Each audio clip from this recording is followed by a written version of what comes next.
Dinas Kominfo Sumatera Selatan sebut sejumlah aplikasi milik Pemprov Sumsel dilakukan pemblokiran karena sempat diretas bandar judi online untuk memasang iklan judi.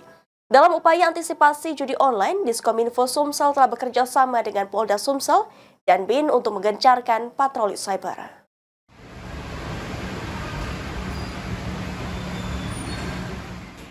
Kepala Dinas Komunikasi dan Informatika Kominfo Provinsi Sumatera Selatan, Rika Evianti, mengungkapkan bahwa sejumlah aplikasi milik pemerintah Provinsi Sumsel sempat diretas oleh bandar judi online untuk iklan dan promosi judi online.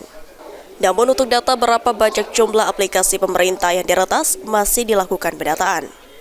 Untuk mengantisipasi hal tersebut, Diskominfo Sumsel terus memperkuat sistem aplikasi milik pemerintah guna mencegah peretasan oleh para bandar judi online yang kerap menyalahgunakan teknologi dan telah bekerja sama dengan Polda Sumsel dan Badan Intelijen Negara atau BIN untuk melakukan patroli cyber.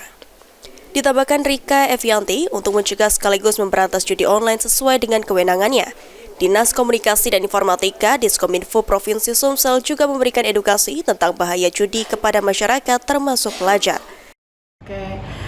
Untuk peretasan ini kita khususnya dari tim Kominfo bekerja sama dengan Polda. Memang ini terus berupaya terkait dengan adanya masuknya retasan terkait judi online.